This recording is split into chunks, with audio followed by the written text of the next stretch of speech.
You have probably heard of it by now. The horror story that is the V2K Telegram group, home to over 30,000 people who use it to share pictures and videos of Malaysian women without their consent. And to make things worse, some of the content is pornographic in nature. They've been at it under the radar for some time now, but this week they got exposed, and Bukit Aman Sexual Women and Child Investigations Division, known as D11, is swooping in. And they're not going in alone. D11 will be assisted by the Malaysian Communications and Multimedia Commission. Semalam saya dapat information ni, saya ada receive a few photos semalam. So saya dah minta saya punya my cake officer untuk investigate benda ni lah. Semalam saya baru receive benda ni, isu ni. The now infamous group was first highlighted on social media after Twitter user Nur Sakina found out last Sunday that her beach holiday photos from Instagram were being shared in a group after being tipped off by a friend of a friend who was supposedly in the group to monitor things. She said after she highlighted the group's existence, members of the V2K group caught wind of it and began to post aggressive messages aimed at her in the group. But she wasn't alone. As news of the group's discovery went viral on social media, especially Twitter and Instagram, a public backlash against V2K ensued. And more groups of that nature were then exposed. I posted about that in my Instagram because I feel like, I don't know, I just felt like people should know about this and I don't want to diam about it.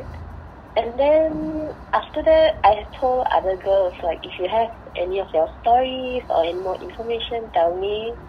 And then like a lot of girls start like DMing me about their own experience, whether it's the nudes are exposed or just regular pictures. And then I just compile all of that, and also like there was more information circulating like generally online because another girl also like kind of spoke up about it. But according to Sakina, it was not just photos of adult women. Some of the groups exposed were even more sinister. Yeah, there's all kind of content. They have like a folder, like a paid folder, like of allegedly like child pornography, and also some of the girls' pictures that they post, actually they are underage. Like macam 17 or what. So yeah, but for like the child pornography, it's like if you DM the admin, then you like pay for it and they'll send it to you. However, for many of the girls who have had their private pictures stolen or shared without their consent, whether to file a police report is a difficult decision to make. Yeah, because I guess a lot of girls like don't know what to report, don't know how to report, and also a lot of them are scared that the police like blame them maybe. Yeah, like why you post sexy pictures. Like I also like, cause I'm Malay, right? But then like I pakai bikini, pandai like pergi dan the police marah or what. So it's kind of that situation as well. A lot of people malu.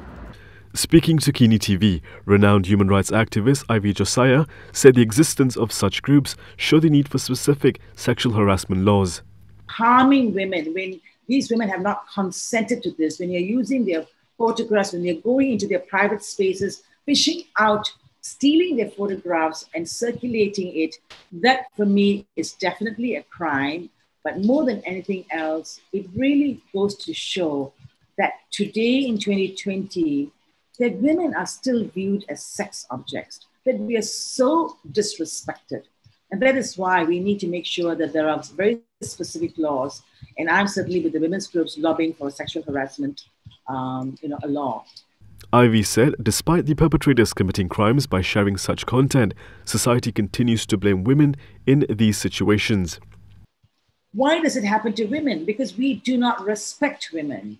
And as I said, I really want to emphasize all those trolls out there who are scolding these women to say, why did you in the first place put photographs of yourself in your Instagrams or in private messages? Why did you share a nude picture with your boyfriend? You have a right to share whatever you want to share with your partner, with your boyfriend, with your husband. But it's more about these men who've taken those photographs and, and basically they call it revenge porn, right? Yeah. You need to focus on the men, on the perpetrators, and get them to change their attitudes. In fact, we need to punish these perpetrators, not blame women. Jean Manisha, who heads Challenger Malaysia, a prominent youth movement in the country, echoed Ivy's statement that the habit of blaming women in such cases must end. men don't overthink when they post shirtless pictures, right? Yeah. So a lot of the comments coming from men in the group, they are saying like, oh, it is the fault of the woman for posting half-naked pictures. In whatever bad grammar that they're saying it, that's what they're saying. They are basically blaming us for being ourselves, for being human, for being creative, for existing. And I think this is an important issue right now, especially because we, for too long, men have been doing this in secret. And it's only now that something like this has actually become public, and there's also public backlash. Though Jean welcomes the backlash against the perpetrators, she says a more long-term and complete solution would be needed. So perhaps in 5 years, women won't have to fear the next way they'll be preyed on.